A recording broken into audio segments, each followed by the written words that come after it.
Oke.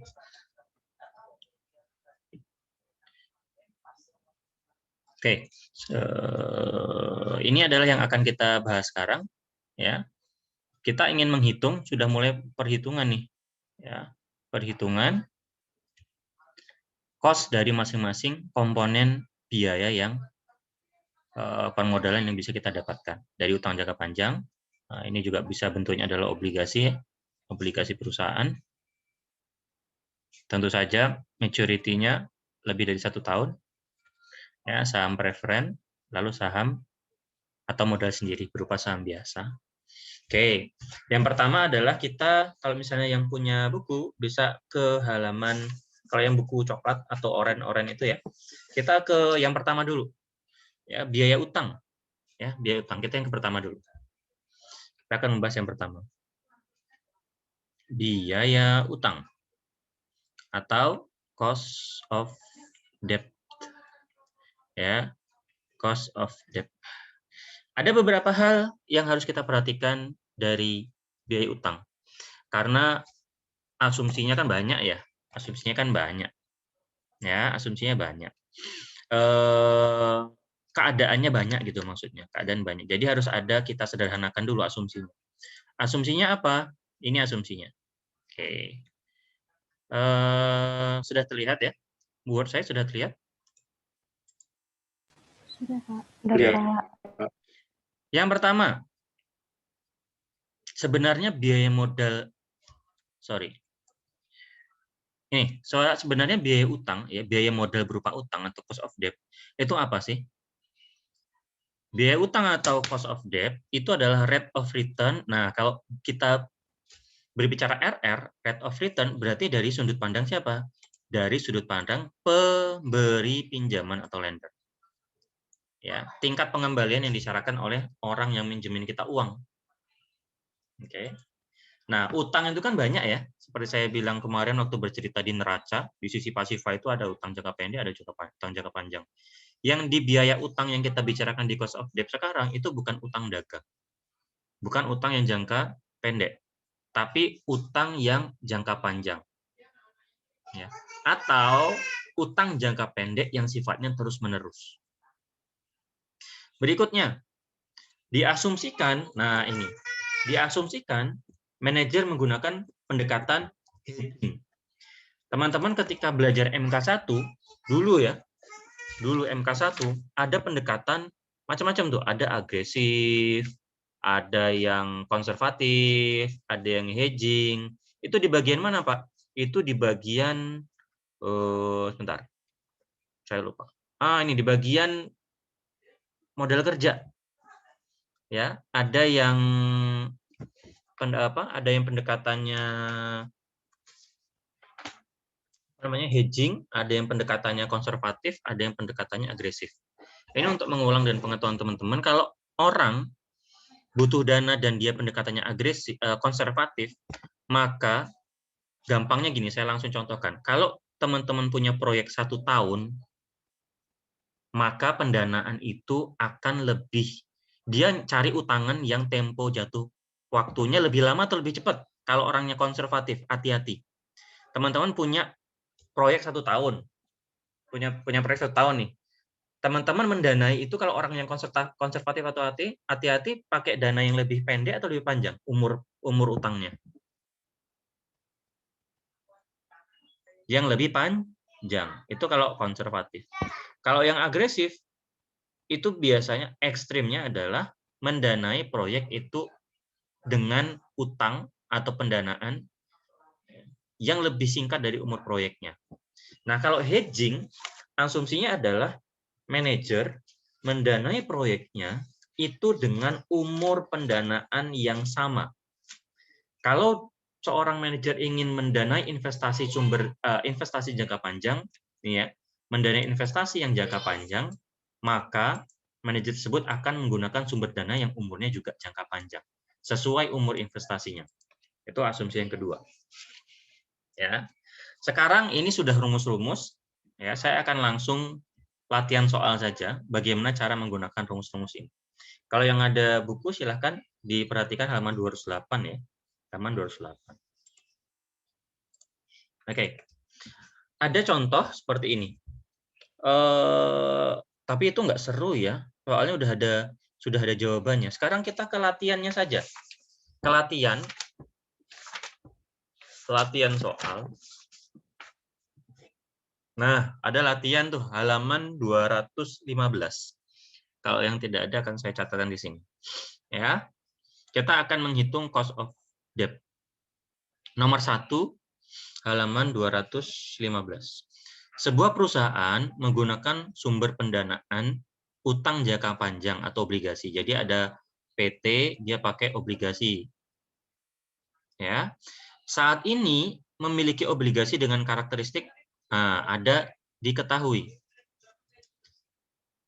Nilai nominal obligasi tersebut adalah 10 juta. Ya. Tingkat bunga yang diberikan oleh obligasi dari perusahaan ini, ya, tingkat bunga atau kupon rate yaitu 8%. Kita asumsikan per tahun ya. Per tahun. Apalagi yang diketahui? Usia, ya. Umur jatuh temponya adalah 5 tahun. Ya. Usia obligasi atau maturity-nya ini adalah 5 tahun. Nah, ini informasi obligasi ya. Jika obligasi tersebut diperkirakan memiliki harga pasar, harga pasar obligasi ideal, memang seringnya adalah harga pasar itu di bawah harga nominal ya. Harga pasarnya obligasi itu adalah Rp7.610. Ditanya, tentukan besarnya A. Required rate of return atau KD, ya. Nah, required of return itu KD ininya, notasinya. Dan B. Cost of capital setelah pajak atau KI dari obligasi tersebut. Asumsinya adalah tingkat pajak 25%. Oke, tax 25%. Berarti kita diminta untuk menjawab apa? Mencari satu KD atau required rate of return dengan KI, cost of capital after tax. Nah, teman-teman, nanti kalau misalnya ada soal-soal latihan mengenai biaya utang atau cost of debt, nanti seperti ini aja. Contoh soal-soalnya kayak gini. Tipe-tipe soalnya seperti ini. Ya, ini tipe-tipe soalnya seperti ini. Ya. Oke. Lalu bagaimana cara mengerjakan ini? Nah, ini sebentar saya share.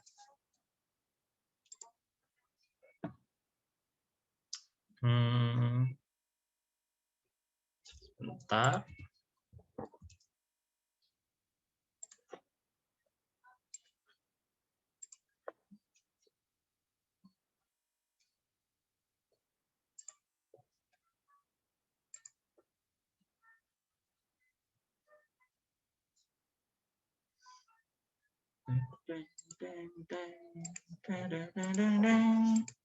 Oke. Inilah cara untuk menggunakan rumus ini. Yang kita mau disuruh carikan apa? KD sama KI. Sebenarnya KI sih disuruh cari. Cuman untuk mencari KI dalam rumus ini yang ada di buku, itu menggunakan apa? Menggunakan di dalamnya rumus KD. Nih. Ya. Sebenarnya itu kita disuruh mencari KI, cost of capital. Cost of capital after tax. Tapi dalam rumusnya ini untuk mencari KI, itu harus mencari apa? Harus mencari KD dulu. Jadi langkah yang pertama kita cari KD atau required return. Yang kedua baru kita cari cost of capital-nya. Ini sebenarnya teman-teman, kalau misalnya orangnya yang susah move on, ya, ingat pelajaran MK1, ini sudah kita pelajari di MK1. Ya. Caranya gini, teman-teman. Nah, bisa menggunakan ini nih. Nih, dua ini. Jadi sebenarnya PO-nya sudah kita ketahui. PO-nya sudah kita ketahui. PO-nya berapa? Harga pasar itu adalah berapa tadi? Harga pasarnya adalah 7.610. Oke, 7.610.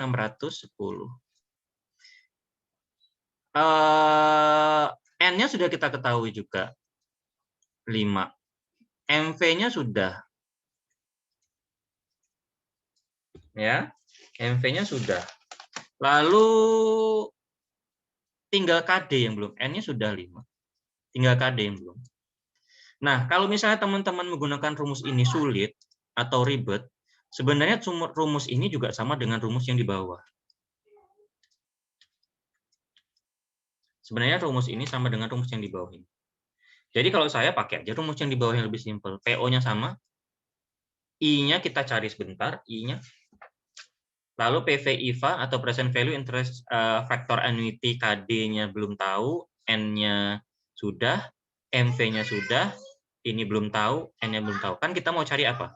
Mau cari KD-nya kan? Berarti caranya bagaimana? Caranya adalah kita akan masukkan informasi-informasi itu ke dalam rumus yang bisa yang atas, nomor 1 ini, atau yang di bawah. Kalau saya pakai yang ini aja. Mau pakai yang ini juga nggak apa-apa. Ya. Bagaimana caranya? Kita masukkan aja. Sebentar. Oke. Kita dari diketahui ya. Diketahui N sama dengan berapa? 5 tahun tadi ya. Terus harga pasar 7.610. Berikutnya apa lagi? Oh, maturity value atau nilai nominal 10.000. Terus apalagi yang kita ketahui tadi? Oh, tadi kan rumusnya seperti ini ya, pakai rumus ini. PO sama dengan I dikali PV IVA KD, N ditambah MV PVIF KD, N. Ya. Berarti yang harus kita cari apa? Ini sudah ada. Ini sudah ada. Ini sudah ada, sudah ada. Ini yang akan kita cari. Ini juga belum ada. I-nya berapa, Pak? I-nya tinggal dicari. I-nya tadi berapa? 8% per tahun. Tinggal kita kali 8% dikali 10.000. Berapa? 800. Ya, 800. Sekarang kita masukkan, sebentar ya, ada iklan lewat.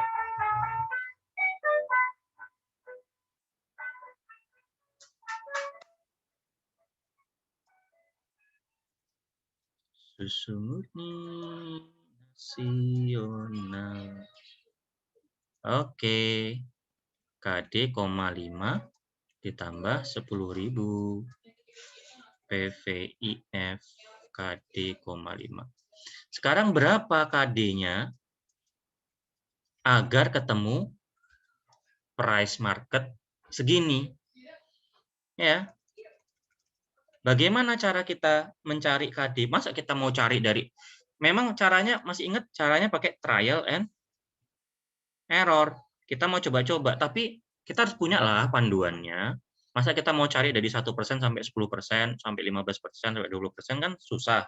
Bisa, ya, tapi makan waktu. Lalu kita lihat di buku ya, ada kata-kata seperti ini. KD sama dengan, ini keterangan yang ada di buku ya, KD sama dengan biaya utang sebelum pajak bagi perusahaan yang mengeluarkan obligasi atau yield to maturity bagi pemberi pinjaman. Jadi kita bisa memanfaatkan apa? Kita mau memanfaatkan ini sebenarnya sama dengan YTM. Jadi agar kita bisa tahu angka kira-kiranya, berapa KD yang bisa menghasilkan price atau harga pasar segini, kita pakai approximate YTM. Ya. Approx YTM. Approximate YTM. Approximate itu artinya kira-kira sebagai dasar. Bagaimana rumus approximate YTM, Pak? 1I ditambah, tenang, nggak usah dihafalkan karena nanti teman-teman kan apa namanya? Open book. Ini ada di chapter 3 kalau nggak salah, kalau nggak chapter 4.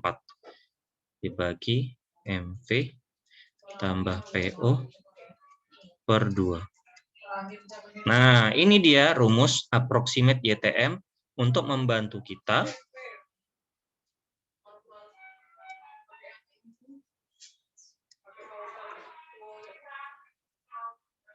oh, dia balik lagi karena di sana di portal ya, sebentar.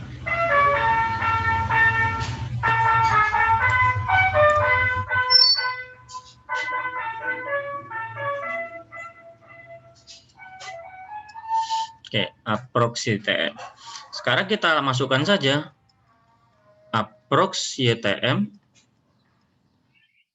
sama dengan I-nya berapa? Interestnya adalah 800 ditambah berapa? N-nya 5. N5, MV nilai maturity value-nya 10.000 atau nilai nominal dikurang nilai pasar ya, 7.610. Lalu MV 10.000 ditambah 7.610 per 2. Ini rumus baku ya, 2 ini udah baku ya, jangan diganti-ganti. Nah, yang sering salah atasnya kurang, bawahnya tambah ya. Ini berapa approx YTM-nya? Coba ada yang hitung berapa? Berapa ini nilainya? 14,5%, Pak. 14,5%. Siapa tadi yang mengatakan 14,5%? Tak catatnya. Putri. Putri. Iya, Pak. Nomor NIM? 28407. 28? 407. Oke, 28407. Ya, 14,5%. Nah, inilah yang kita jadikan apa namanya? Dasar sebagai kita untuk mencari KD, untuk trial and error. Setelahnya kita harus masukkan ini ke rumus yang ini. Ya, kita masukkan rumus kira-kira KD itu ke rumus yang ini. Misal, ya. Nah, kita sekarang mulai trial and error ya. Trial and error. Ya. Andaikan KD-nya 14%, ini kalau misalnya koma, turunkan aja bawahnya 1. 14%. Berapa PO-nya? Kan kita mau dia biar bisa ngepas ke 7610 kan? Caranya adalah kita masukkan PO 800 PVIFA 14%, 5 ditambah 10.000 PVIF 14%, 5. Ini lihat di tabel di belakang buku ya. PVIFA sama PVIF itu 14% sama 5 itu berapa? Jadi PO, ada yang bisa melihatkan berapa PVIFA 14%, 5 itu? Angkanya? 3,433. 3,4 33 Oke. 08. Oke. Satu lagi Mbak, jangan kemana-mana. Kalian nih PVIF 14% sama 5 ke kanannya. Ke bawahnya 5. PVIF sekarang. Present value interest factor, bukan yang annuity lagi. 0,519. 0,519. 37. Oke. Mbak siapa ini? Ino, Pak. Ino. NIM? 27787. Oke. Sekalian berarti Mbak Ino. Ini berapa yang dikalikan? Oh, ini kali nih. Bentar, Pak. Ya. Sedia kalkulator juga ya. Yang lain.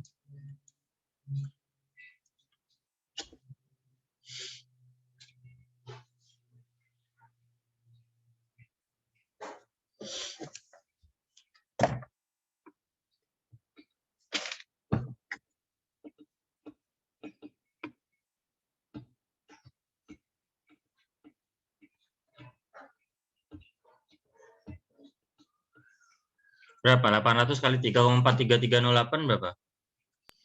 7,940, Pak. Masa 7? 800 kali 3? 7.900. Langsung ya, Pak? Oh, langsung hasil. Langsung. Iya. Oh, berapa?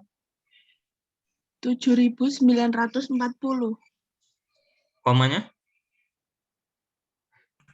0,164. Masa? Iya, Pak. Oke. Ya. Ini kalau misalnya 14%.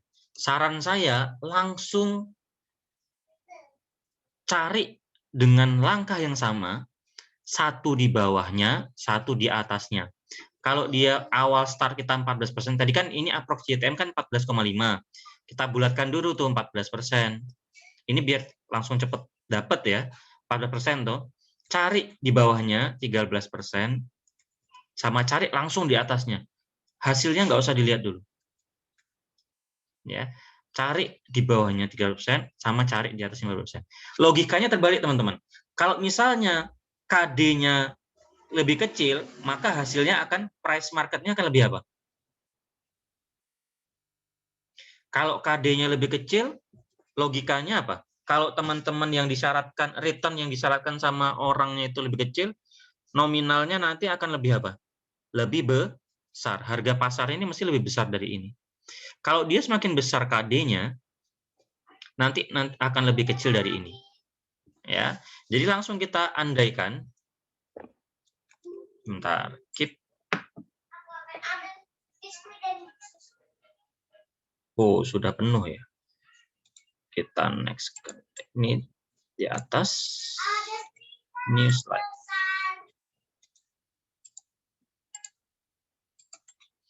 Oke. Sekarang andai ya, jika coba langsung dicari ya, kalau misalnya teman-teman bisa cepat, nggak usah nunggu saya juga nggak apa-apa. Jika KD 16%, 15%, berapa jika KD 13% berapa? Ya, sekarang saya kasih waktu 3 menit untuk cari.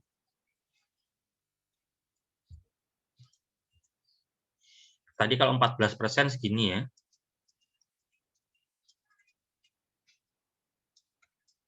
14% tadi 7, 9, 40, 164.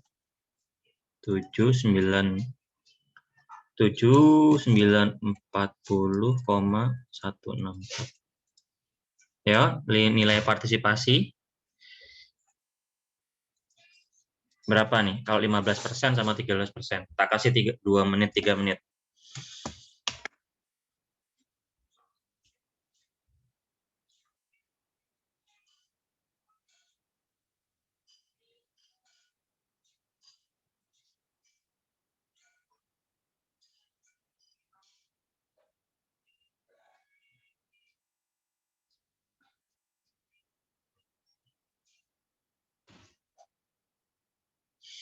Karena kita mau harus mencari sini. Kita harus mencari 2 angka di tengah-tengah. Kita akan mencari KD yang kita tanyakan itu akan menghasilkan price market 7.610. Kita harus mencari di sininya berapa. Berapa persen, di sininya berapa persen untuk kita interpolasi nanti. Yang 13% dulu berapa? 13%? Lebih tinggi harusnya, harus lebih tinggi dari ini. 7, 6, 10 ini.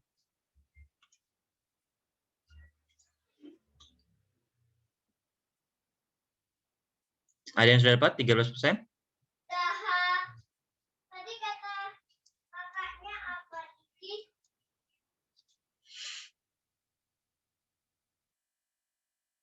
Lu berapa? 13%.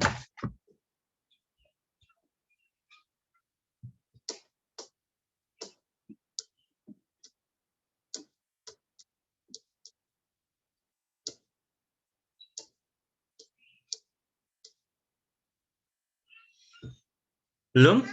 Belum ada yang nyari?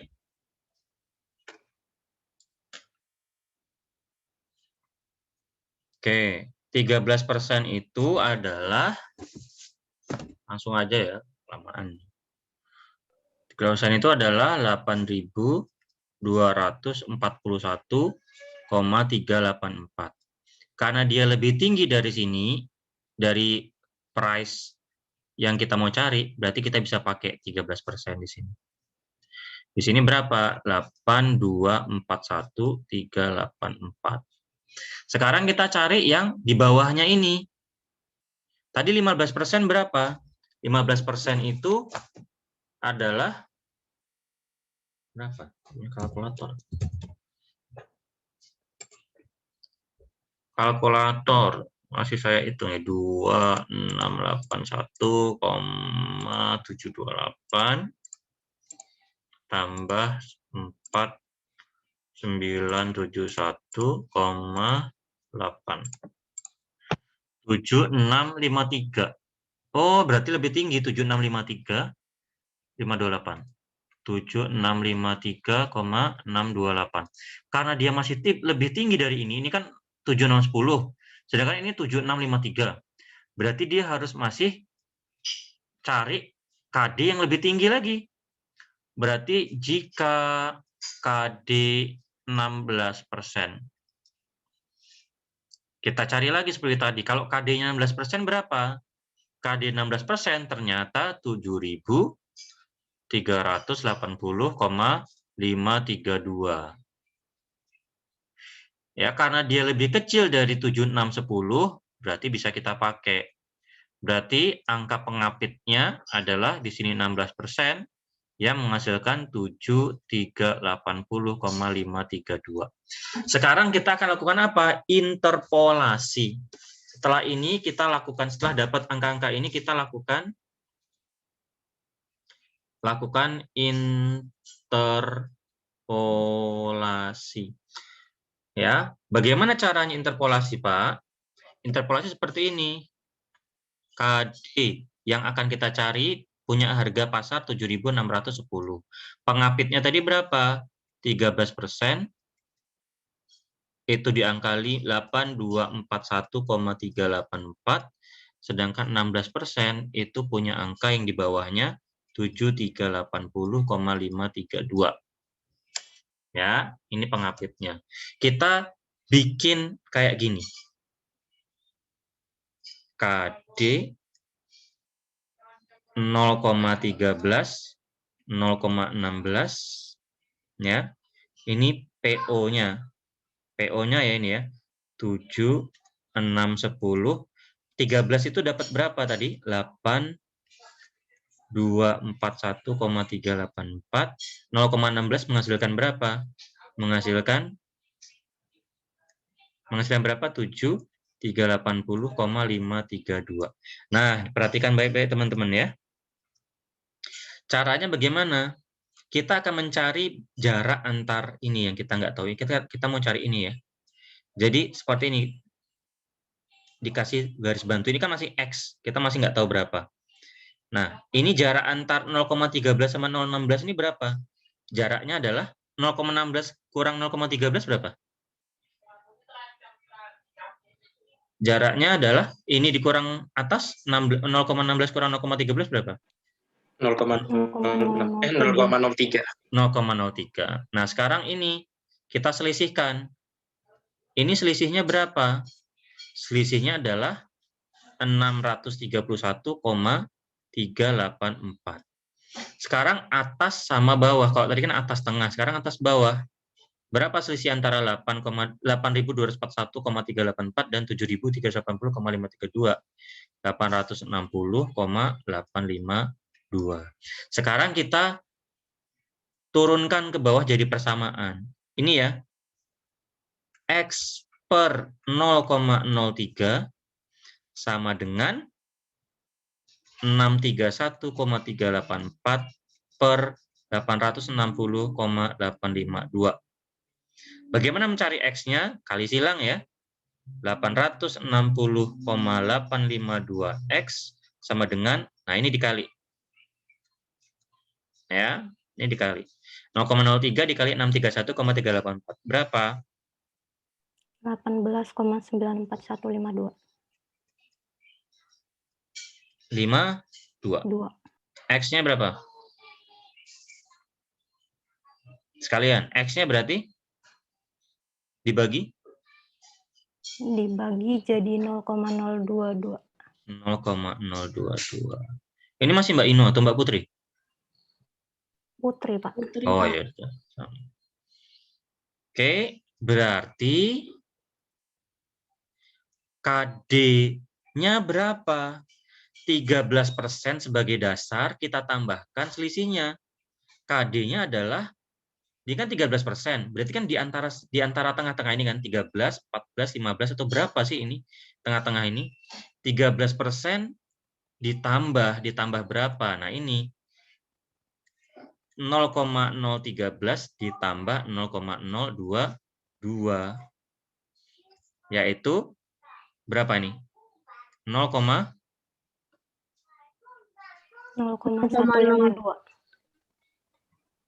Atau berapa persen? 15,2%. Nah, inilah KD kita. Yang menghasilkan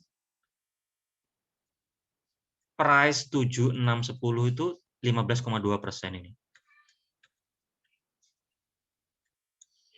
Nah, sekarang yang KD-nya sudah terjawab.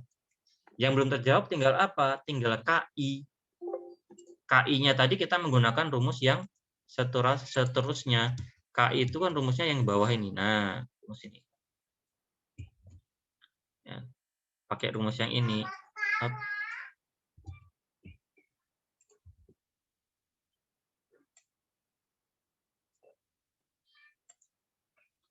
Kecil banget. Nah, kita pakai KI.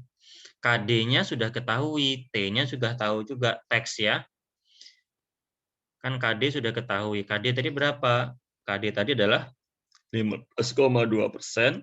Teksnya sesuai soal ya, termasuk soal tadi 25%. Atau 0,25. Bagaimana mencari KI? KI sama dengan 15,2% dikali 1 dikurang 0,25.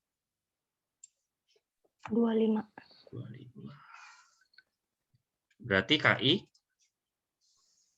cost of capital setelah pajaknya berapa? 0,114. 0,114 atau 11,4%. Itulah untuk mencari cost of debt. Memang panjang, yang lain tidak sepanjang ini. Jadi itu kabar baiknya. Jadi jangan mengeluh, alah panjang banget. Ini yang paling panjang, yang lain nggak sepanjang ini. Ya, tenang aja, yang lain nggak sepanjang ini. Ini nanti mau dibagi nggak ini? Kalau enggak, nanti kalau iya tak save dulu, kalau enggak ini. Di-share, Pak. Share aja, Pak. Oke. Tapi oret-oretan gini ya, kebaca nggak sih? Kebaca nggak kayak gini? Masih Kebaca, Baca, Pak. Nah, teman-teman kalau misalnya punya soal cost of debt, ikutin aja persis cara ini.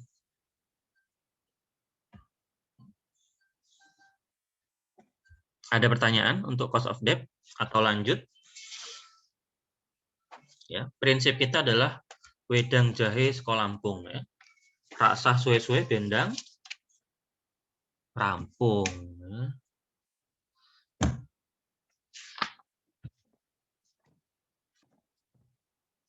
Ya. Itu tadi yang pertama cost of debt tuh. Ya, cost of debt. Mana tadi? Nih, kita berusaha menyelesaikan yang mencari cost of debt atau biaya utang. Ya, kita berusaha menyelesaikan yang namanya biaya utang. Udah selesai. Sekarang kita akan lanjut apa tanya nih? Halo? Langsung lanjut aja dulu, Pak. Oke, lanjut ya. Biasanya pertanyaan itu kalau udah ngerjain soal sendiri, nanti tak kasih soal. Saham preferen, ya. Kita ingat-ingat lagi apa sih cost of capital dari saham preferen? Ya, namanya saham tetap dividen, ya. Saham preferen itu tetap menghasilkan yang namanya dividen. Tapi dividen saham preferen itu berbeda dengan dividen saham biasa. Apa perbedaannya? Perbedaannya dividen saham preferen ya, itu sifatnya hampir seperti utang ya atau interest. Hasilnya atau nominal atau besarannya pasti dan ajek. Ajek itu apa ya? Tetap. Jangka waktu pemberiannya tetap, nominalnya tetap. Jadi hampir kayak utang. Ya. Bagaimana cara untuk mencari saham preferen? Nah, ini kabar baiknya bagi saudara ya. Nih, ya. Sederhana sekali. Jadi biaya saham preferen adalah rate of return atau required rate of return. Saya tambahin. Required rate of return biar lebih pas ya. Required rate of return yang disarankan atas investasi pemegang saham preferen. Ya, jadi pemegang saham preferen itu aku maunya dividenku sekian. Nah, itu yang harus kita bayarkan untuk dividen saham preferen. Caranya seperti apa, Pak? Rumusnya hanya seperti ini. Kayak gitu.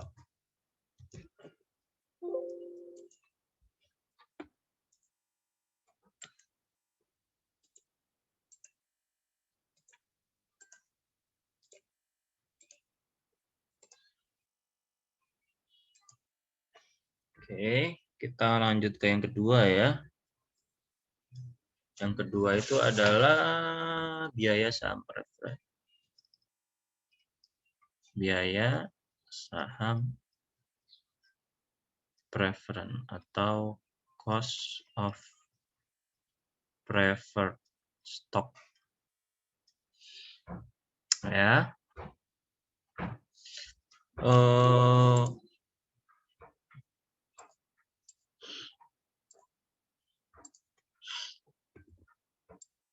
Persis kayak gini caranya.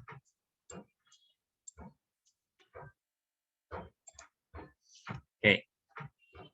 Langsung ke latihan soal ya. Saya akan ke latihan soal nomor 3. Di buku oranye atau coklat ya, nomor 3. Yang belum ada, saya bacakan soal. Ya, bagaimana soalnya? Soal nomor 3 ya, 3. Ya. Ini ya, PT Charter saat ini memiliki saham preferen dengan dividen yang dibayarkan sebesar 1.300. Oke. Ya. Ini ya DP-nya sudah kita ketahui. Ya, diketahui. Memiliki dividen yang dibayarkan sebesar 1.300. Jika diperkirakan saham tersebut dapat terjual dengan harga pasar sebesar 8.000, nah kita juga dapat harga pasar. Ya, PO, harga pasar yaitu 8.000. Tentukan besarnya cost of preferred stock atau ditanya KP-nya berapa? Oke, ada yang mau jawab nih, gampang banget. Ada yang mau jawab? Berapa? 16,25%, Pak. Oke, ini siapa nih? Putri. Mbak Putri. Ya. Gimana Mbak Putri caranya? Dipandu saya. Mau nulis sendiri, share screen atau saya tulisin? Bapak aja, Pak. Gimana nih? DP dibagi PO. DP-nya? DP-nya 1.300 dibagi 8.000. Berapa? 0,1625. Oke. Atau jangan ini belum selesai ya. Satuannya apa? Persen. Persen. Ya, 16,25%. Persen. Ini udah kayak gitu toh. Saham preferen itu kayak gitu toh. Ya.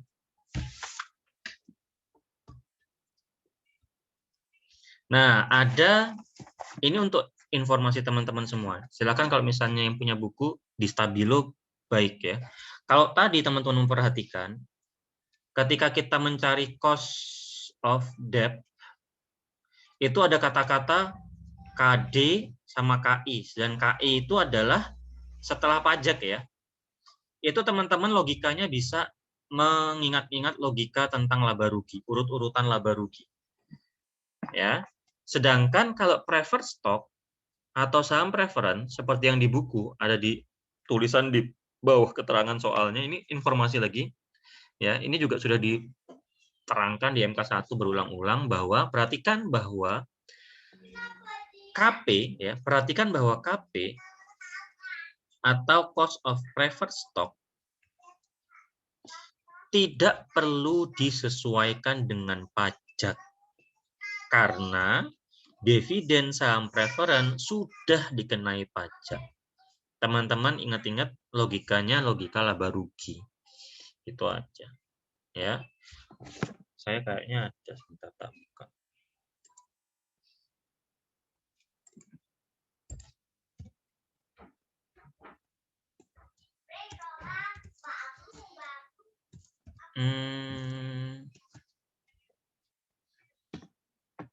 Ini untuk informasi sekilas info.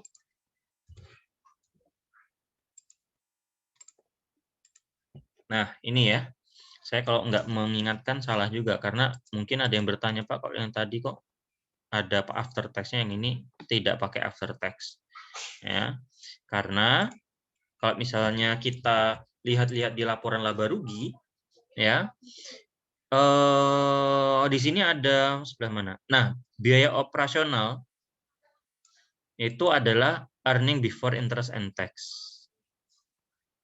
Ya.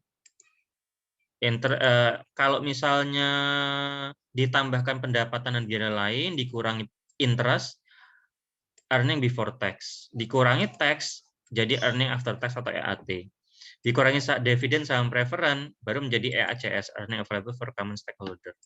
Ya, di bagian sininya itu sudah dikenai pajak. Ini untuk informasi aja.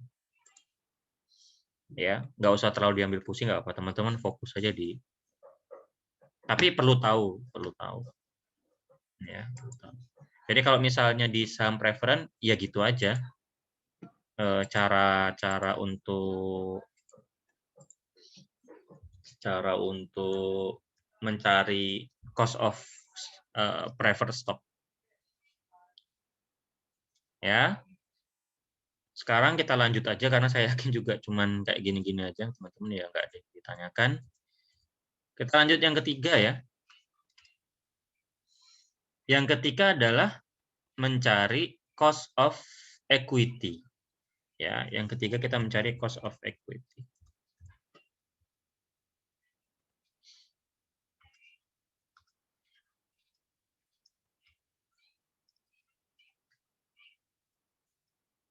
Nah, teman-teman, cost of equity, cara mencarinya itu ada beberapa pendekatan.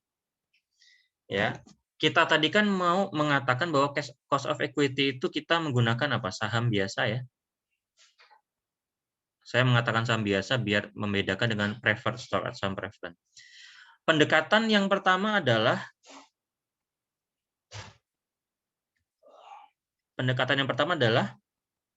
dividen discount model. Dividen discount model. Dividen diskon model itu bisa dicari dengan pendekatan kalau diasumsikan dividennya tidak ada pertumbuhan. Dividen tidak bertumbuh atau konstan. Gitu-gitu aja. Cia gitu-gitu aja ya. Atau no growth. Bagaimana cara mencarinya? Rumusnya sederhana juga. Rumusnya menggunakan rumus seperti ini. PO itu cost of equity lah ya, sama dengan dividen. Nah, ini dikasih lambang apa nih? Infinite ya? Infinite atau God7 atau XO? Inilah ya. Dividennya konstan sama terus dibagi KE. Ya. KE itu apa? KE itu adalah return saham biasa yang disyaratkan investor. P itu adalah harga saham, D itulah dividennya. Nanti kita balik, kalau kita mencari KE tinggal dibalik. Nah, sekarang ada pendekatan yang 1B. Ini yang tadi kan 1A ya. 1A. Sekarang 1B. Pendekatannya apa itu? Pendekatannya adalah constant growth. Kita sekali lagi pakai asumsi ya. Namanya kita dalam dunia bisnis, dividen itu berapa Pak ramalan pertumbuhannya? Nggak ada yang bisa meramalkan. Ya, pastinya gimana? Ya, meramalkan bisa. Tidak ada yang bisa memastikan. Jadi kita biasanya pakai asumsi. Yaitu tadi asumsi yang pertama ada dividen discount model namanya. Ya, dividen discount model. Ada yang kedua nanti pakai CAPM namanya. CAPM. Kalau constant growth itu bagaimana Pak rumusnya? Kalau constant growth nanti kayak gini.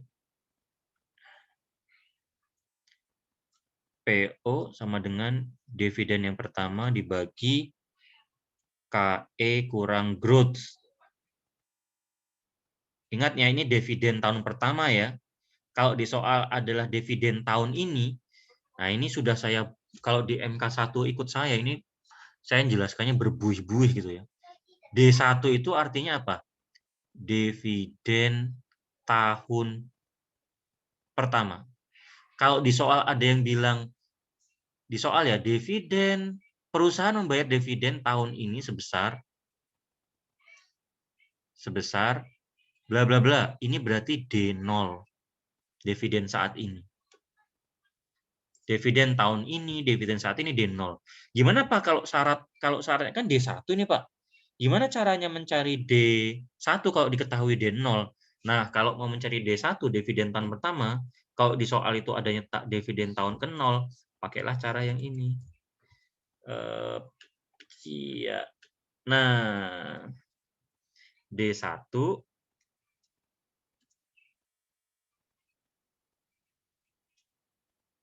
sama dengan DO dikali 1 tambah G.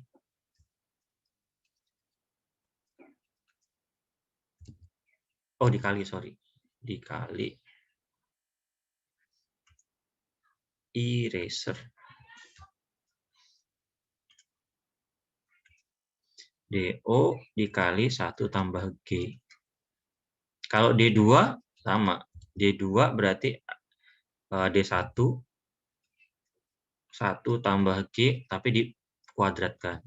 D3 D2 1 tambah G pangkat 3 dan seterusnya. Ya. Ini pendekatan untuk constant growth. Nanti kita lihat perbedaannya yang di soal. Yang kedua, ini kan 1A ya, 1A. Tidak ada pertumbuhan atau konstan atau no growth. Yang 1B itu constant growth. Yang ketiga namanya CAPM atau Capital Asset Pricing Model. Kalau CAPM nanti memasukkan unsur yang namanya resiko industri atau beta, sama memasukkan tingkat bebas resiko. Resiko bebas. Biasanya menggunakan BI rate.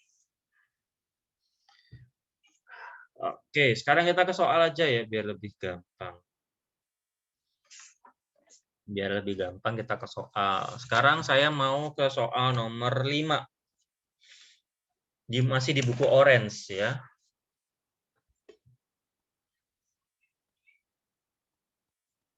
Oke, saya mau menyelesaikan soal nomor 5.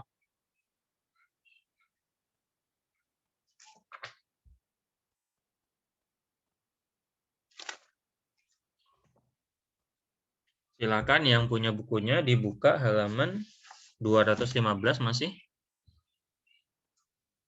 Sekarang kita mau mencari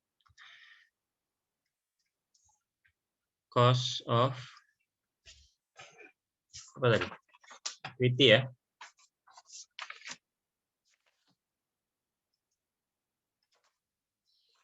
Nah, ini latihan soal nomor 5.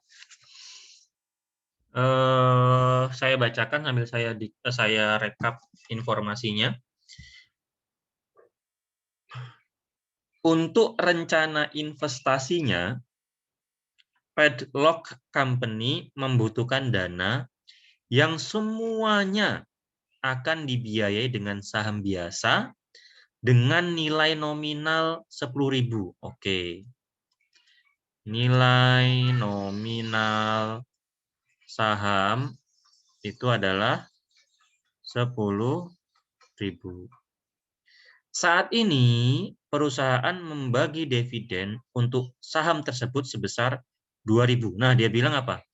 Saat ini dividen dibayar sebanyak berapa? 2.000. Dan diperkirakan dividen akan tumbuh secara konstan di tahun-tahun yang akan datang, yaitu sebesar 5%. Pertumbuhan dividen itu 5% per tahun. Jika diperkirakan saat ini saham tersebut memiliki harga pasar. Oke. Harga pasar yaitu 8.000. Ya, jika saat ini harga pasar saham tersebut 8.000 per lembar. Nah, tentukan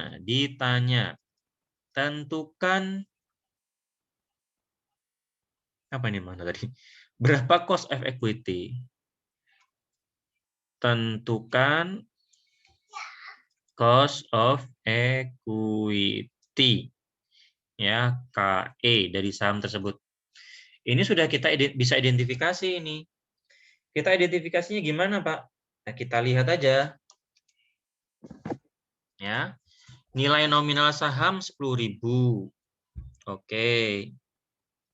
Ya, nilai nominal saham 10.000.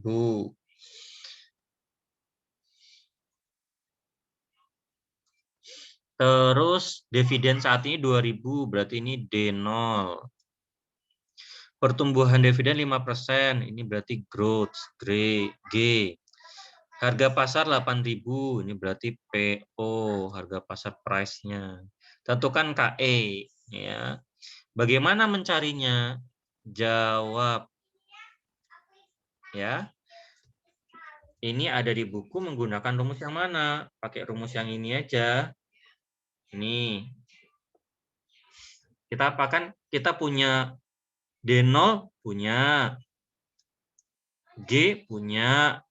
G punya. KE yang dicari. PO punya. Berarti kita pakai yang ini. Ini kan sama dengan ini ya. Tak pakai. Tak screenshot dulu. Up.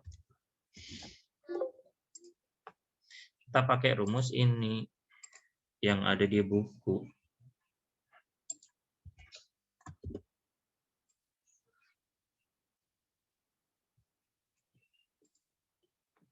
Oke. Ini ya, PO punya nggak? Punya. Nih. D0 punya nggak? Punya. Kenapa sih Pak ini sama dengan? Karena ini kan rumus untuk mencari D1 ini loh. Kan tadi saya bilang kalau dia punyanya D0 harus mencari dividen tahun pertama dulu. Makanya dia rumusnya dijadikan kayak gini. G-nya ada. KE-nya yang kita cari, cost of equity ini yang kita cari. Ya. G-nya ada. Berarti kita pakai yang rumus ini ya. Jawab. Berarti kita harus mencari D1 dulu ya. Dividen untuk tahun pertama karena kita adanya dividen saat ini. Bagaimana mencari dividen tahun pertama? DO ditambah DO dikali 1 kali tambah G sama aja sebenarnya. DO dikali ya dikali 1 tambah G biar sama dengan yang di buku. Sama dengan DO-nya berapa? DO tahu ya? DO bukan anggota boyband itu, bukan DO. DO itu dividen saat ini. Ya. DO itu berapa di sini? 2000 dikali 1 ditambah growth-nya berapa? 5% atau 0,05. Hasilnya berapa ini? 2000 dikali 1 tambah 0,05. Kenapa? Berapa? 2100. Berarti kita sudah bisa memasukkan ke sini ya. Kita sudah dapat nih D1-nya. Berarti PO sama dengan D1 per KE kurang growth. Ya. PO-nya berapa? Harga pasarnya adalah 8.000 sama dengan 2.100 per KE kurang growth. Nah, kita sambung ke atas ya. Bentar, habis baterai laptopnya.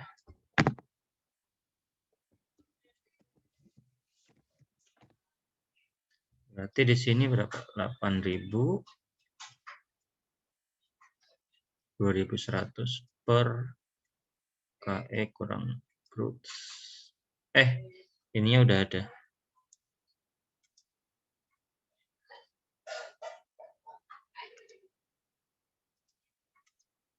KE kurang berapa tadi? 0,05. Ada yang tahu berapa ini?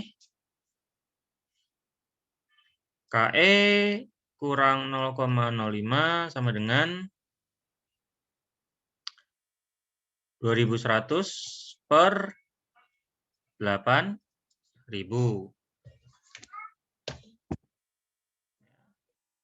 KE kurang 0,05 sama dengan 2.100 kurang 8.000. Cari KE-nya gimana nih? Mengeluarkan KE-nya.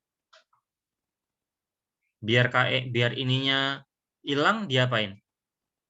Pindah ruas. Kalau pindah ruas yang awalnya minus jadi Positif. berarti KE sama dengan 2.100 per 8.000 ditambah 0,05. KE sama dengan berapa ini? 0,3125 Atau 31,25 ya, persen.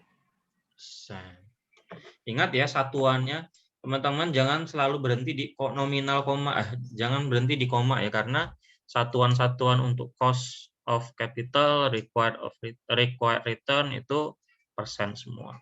Ini adalah cara untuk mencari saham dengan yang growth ya, berarti ya growth. Bisa juga teman-teman carinya pakai rumus yang ada di buku itu ya, D1 per PO tambah. Oke. Ya, ini kalau mau pakai rumus ini salah satu aja. Itu untuk cost of equity ya dengan constant growth. Kalau yang no growth nggak usah kita bahas karena cuman kayak gitu tadi yang kayak saham preferen. Teman-teman biasanya akan mencari KE kan? Kan kalau no growth itu kan PO, dividennya berapa konstan, KE. Kita kan cari KE ya. Ya nanti kalau misalnya sudah ada informasi dividen sama harga pasar ya tinggal dibalik aja. Ya, KE sama dengan berapa? D per PO. PO. Ini untuk no growth, nggak usah saya contohkan, gampang.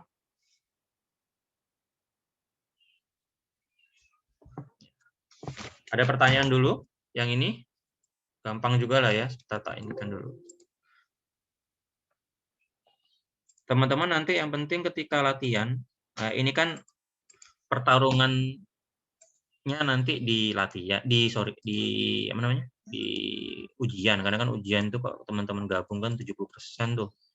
Ya, yang penting teman-teman pegang catatan ini, langkah-langkahnya, supaya apa? Supaya nanti kalau ada soal, langkah-langkahnya nggak lupa. Ya, langkah-langkahnya nggak lupa.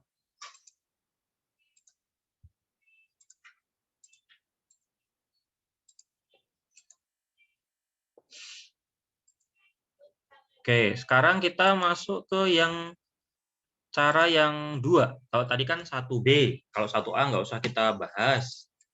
Ya, sekarang kita ke yang CAPM, teman-teman. CAPM juga sudah dibahas panjang lebar secara teori di manajemen keuangan 1. Ya. CAPM itu apa sih? CAPM itu adalah bagaimana kita sebentar.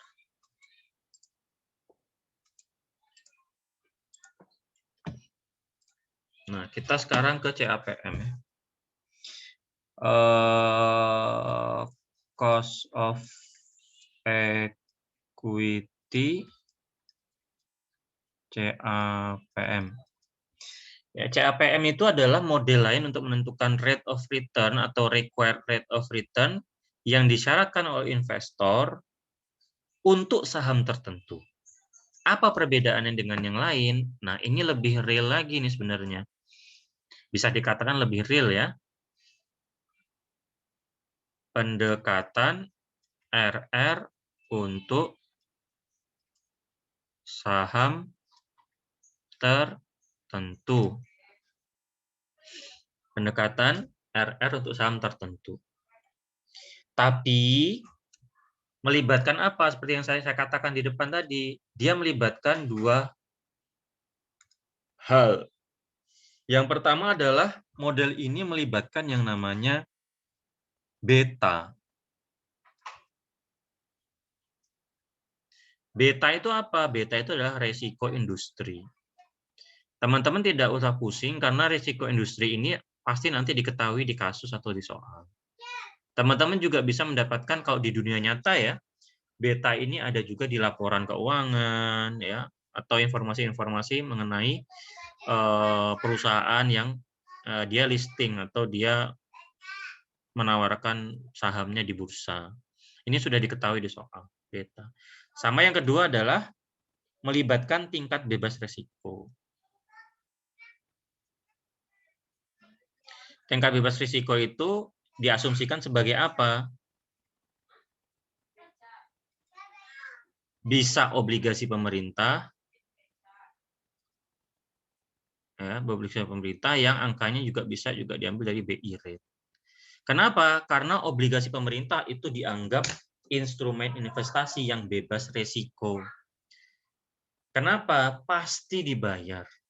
Jatuh tempo 5 tahun, kupon rate 5%, mesti dapat tuh 5%. Jadi bebas risiko, tapi biasanya yang bebas risiko pasti rate-nya untuk investasi itu tidak sebesar yang resikonya fluktuatif, misalnya kayak reksadana, kayak saham gitu ya. Yang namanya pasti-pasti itu kan mesti ada hukum ini ya. Di keuangan itu kan ada hukum, bukan hukum juga sih, ada yang mengatakan apa namanya? High risk high return gitu ya. High risk high return. Kalau resikonya rendah, mesti returnnya juga rendah. Ya. Bagaimana kita lihat ini Pak di rumus? Teman-teman di buku bisa dilihat ya, rumusnya menjadi seperti ini. Kita bersihin dulu.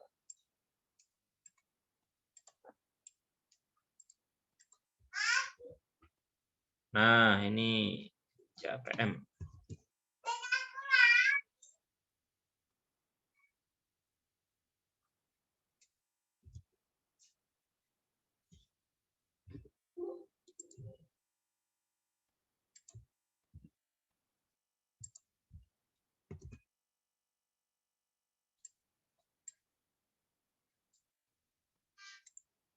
Nih, CAPM ya. Jadi kalau CAPM itu rate of return-nya, ini rumus CAPM nih ya, pakainya nominalnya bukan nominal, namanya notasinya RJ. RJ itu jangan dipusingin sama aja dengan KE. Ya, KE itu kan cost of equity ya, cost of equity. Ini hanya beda notasi aja, teman, maksudnya sama. KE sama dengan RJ, diingat-ingat ya. Kalau ada RJ jangan pusing, RJ ini apa meneh, ini apa lagi. RJ sama dengan KE. Cara mencarinya ini RF itu apa? Tingkat bebas resiko, risk free rate, ini yang seperti ini ya. Risk free rate ditambah RM, ya, return portofolio pasar yang diharapkan rata-rata, dikurangi RF tadi dikali betanya. Ini beta ya. Ini beta. Ilustrasinya adalah, ada nggak di soal? Soal nomor 7.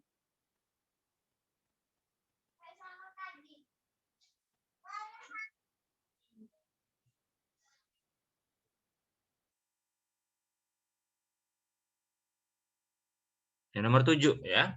Di soal nomor 7 kayaknya. Kita akan mencari yang ketiga. Kok yang ketiga sih? Yang kedua tapi menggunakan CAPM ya.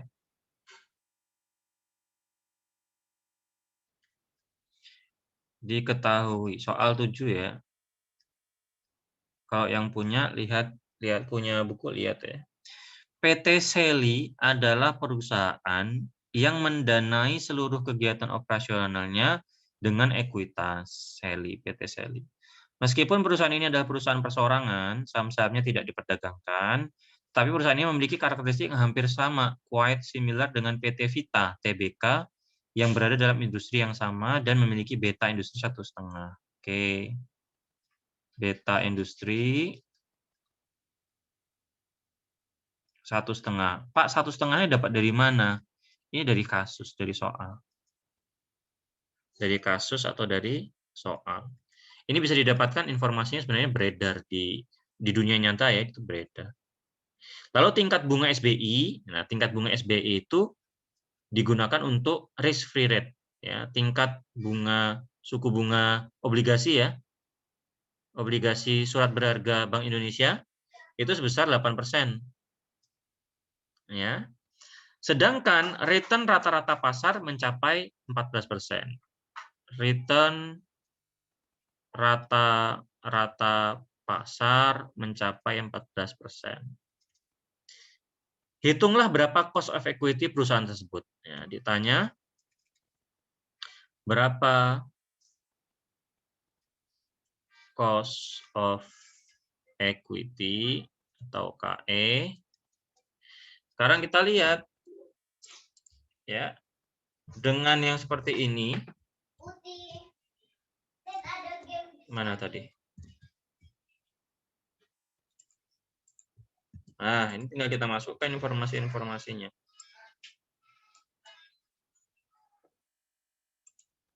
Nah, kita masukkan informasinya, kita lihat. Ini yang diminta ya, yang diminta. Kita lihat. RJ ada, RJ. RF ada enggak? RF, tingkat bebas risiko. Ada. Mana tingkat bebas risikonya? Ini, suku bunga SBI ini. Ini RF. Ya, ada. RM ada enggak? Return portofolio pasar yang diharapkan? Ada. Nah, RM, market return portofolio. Lalu betanya ada enggak? Betanya? Ada juga. Betanya berapa? Ini. betanya. Berarti tinggal kita masukkan ya rumusnya. RJ atau KE sama dengan RF ditambah RM kurang RF beta. RF-nya adalah 0,08 ditambah RM 0,14 dikurang 0,08 dikali betanya 1,5. Nih, berapa nih? 17%. 17 ya. 17%. Berarti teman-teman bisa melihat kalau misalnya kita memasukkan resiko industri ya, dan kita bandingkan dengan kita masukkan juga informasi tingkat bebas risiko atau risk free rate, bisa lebih besar gitu ya, kecenderungannya lebih besar ya. Seperti yang ada di buku juga, semakin besar beta suatu saham ya. Beta tadi apa? Beta itu adalah resiko industri. Industri itu ada yang resikonya macam-macam ya, ada yang resikonya rendah, ada yang resikonya tinggi. Semakin besar beta suatu saham, semakin besar pula return yang disyaratkan. Masuk akal nggak? Semakin besar beta atau resiko industri, semakin besar return yang disyaratkan. Masuk akal. Kenapa? Kita tidak akan mau menitipkan investasi sebagai seorang investor ya. Kita tidak akan mau menitipkan investasi kita di industri yang resikonya tinggi dengan required return yang rendah. Kalau resikonya tinggi, saya akan meminta apa? Saya akan meminta apa namanya? tingkat pengembalian yang juga tinggi ya. Biar bisa nutupin resikonya gitu. Itu aja sih. Nah, terakhir. Nah, terakhir untuk hari ini teman-teman. Sebelum kita ke tugas. Ini belum saya tambah ini yang keempat nih ya. Ini yang keempat nih. Yang keempat ada yang namanya WACC. Ya, WACC. Atau kalau di situ ada overall cost of capital. WACC itu weighted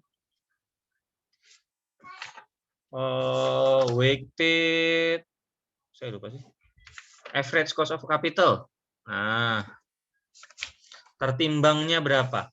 Itu teman-teman bisa sambil dilihat halaman 211, 212 ya. Apa Pak logika di balik WACC? Ya, yang keempat. Kalau soal-soal yang tadi kita kerjakan, soal tentang cost of debt, ya, cost of preferred stock, cost of equity. Kalau teman-teman perhatikan dari tadi, soalnya menggunakan satu sumber modal. Semuanya dari saham biasa, semuanya dari saham preference, semuanya dari utang. Tapi, seperti di pertemuan pertama kita, bahwa kita bisa menggunakan sumber pendanaan itu mix dari ketiga ini. Ya, A, B, C. Dari 100% pendanaan kita, ini bisa kita pecah persentase porsinya. Lalu kalau misalnya kita punya 3 sumber pendanaan ini, bagaimana kita bisa mengetahui cost of capital yang akan menyenangkan semua pemodal di dalam sini? Ya, kita harus mencari cost of capital yang akan memuaskan semua orang yang punya uang dan menitipkannya ke kita, termasuk uang kita sendiri. Ya, teman-teman bisa lihat itu rumusnya di sini.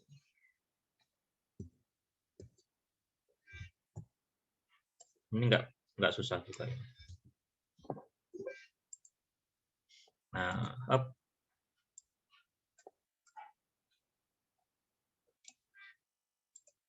Nih ya, cost of capital ya. Itu kalau misalnya kita punya modal berapa, ya itu yang kita kalikan. Ini kalau misalnya kita punya 3 komponen ini dikali 3. KX, WX, KX, WX. Misalnya ini untuk debt, ini untuk preferred stock, ini untuk ekuitas. K itu apa? K itu adalah biaya modal setelah pajak atau cost of capital. Ya, K itu. Kalau W itu apa? Bobot porsinya. Bobot porsinya. Dari 100% itu dia punya persentase berapa? Misalnya 20%, 30%, 50%. Berarti ini 0,2, 0,3, 0,5. Ya, kita lihat aja contohnya ya. Contoh. Di soal itu ada yang nomor 8. Ada nomor 8. Ya, soal nomor 8. Soal nomor 8.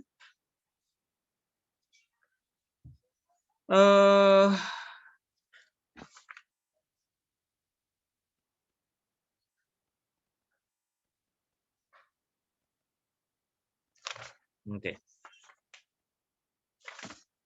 Soal nomor 8.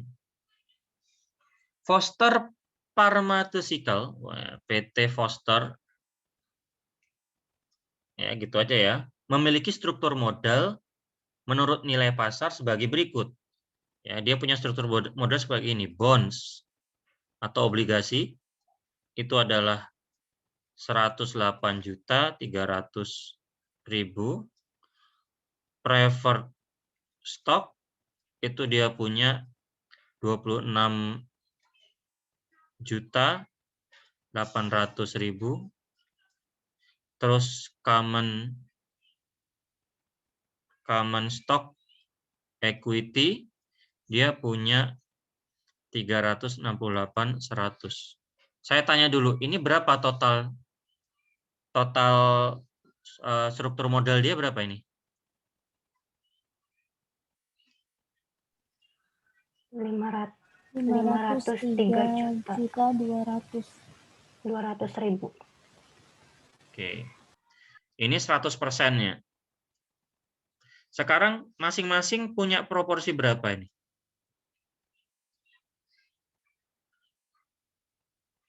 Proporsinya berapa? Untuk bond berapa?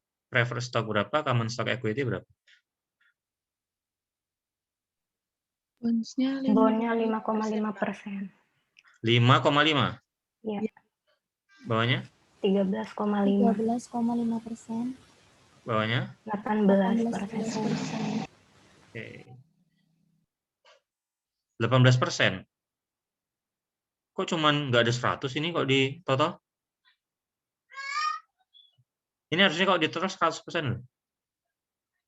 Ini bagi ini, sama ini bagi ini, sama ini bagi ini.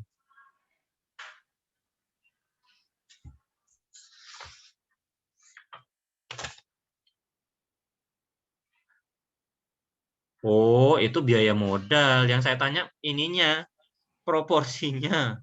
Saya baru lihat di belakang. Saya tanya proporsinya dulu. Bukan biaya modalnya ya. Saya tanya proporsinya dulu. Ini berapa proporsi masing-masing? 503.200.000 itu kan 100%-nya. Kalau 108.300.000 itu berapa persennya?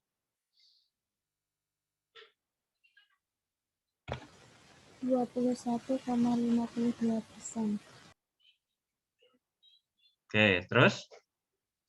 5,32%. Terus ini? 73,15%. Oke, nah, ini adalah yang dinamakan W. Ini yang dinamakan W. Weighted-nya. Ya, ini namanya W. Kalau misalnya kita bikin ini WB, WP, WC, nah ini misalnya ini ya. Hanya untuk notasi aja, WB, bond, WP, preferred stock, WC, common equity misalnya. Atau mau dipakaikan apa namanya? Yang tadi juga bisa. WI gitu ya. Kan tadi KI, sekarang WI. Terus ini WP. Terus ini cost FPT itu apa? WE. Bisa. Ini weighted-nya. Nah, kalau saya tanya berapa masing-masing tingkat pengembaliannya, tingkat pengembaliannya baru untuk bonds ya, atau KI misalnya, dia minta berapa? KI itu dia minta 5,5. 5,5. Untuk KP 13,5%. 5%. Terus untuk KE 18%. Oke. Nah, caranya bagaimana kita tahu keseluruhan cost of capital untuk ketiga ini kalau kita punya ketiga modal. Ya, caranya tinggal kita kalikan masing-masing. Ya. Cost of capital sama dengan kan tadi kayak ini ya rumusnya ya. Nah, N X sama dengan 1 KX BX. Tinggal kita kalikan aja. Bagaimana mengalinya, Pak? 5,5% dikali berapa proporsinya?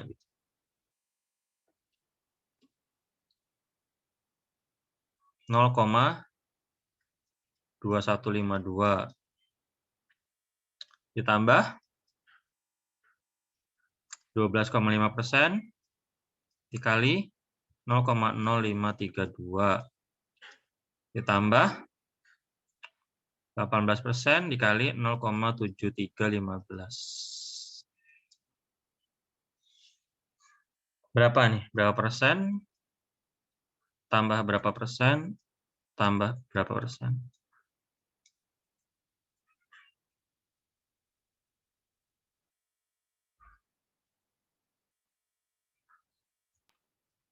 Yang pertama, Pak, Ya, tambah berapa? 0,011 11836. Berikutnya? Yang berikutnya 0,7182. Ini. Berikutnya?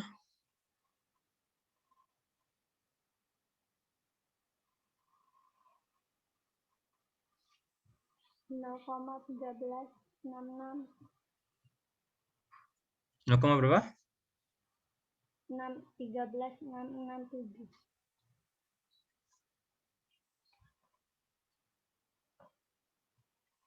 0,13167. Oh, 167.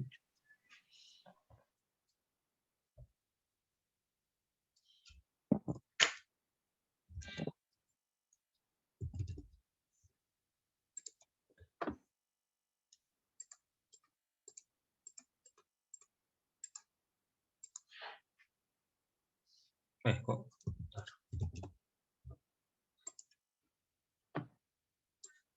5,5 kali 0,2152. 1,1 ya. 1,1836, Pak. Ini berarti 7,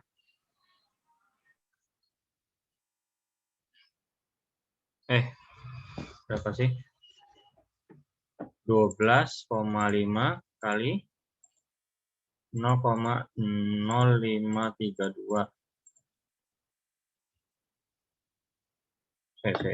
12,5 dikali 0,0532. Ya, Pak, 0,66. itu 13,5.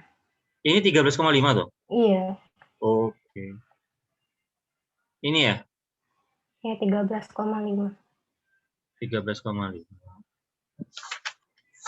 Kita lihat. Oh iya, 13,5 sama 18%. Ini berapa? 13,5 kali 0,0532. 0,712. Yang terakhir berapa? 13,167. 18 dikali 0,7315. 13,167. Gitu ya ngalinya, ini tetap 5%, ini koma, ini tetap persennya kayak gini, ini koma, ini tetap persentasenya, ini koma. Berarti 1,1836 ditambah 0,7182 ditambah 13,167. Berapa nih? 15,068. 15,068.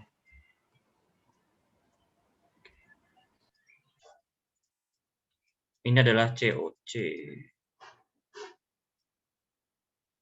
Oke. Itu adalah, ntar tak save dulu ya.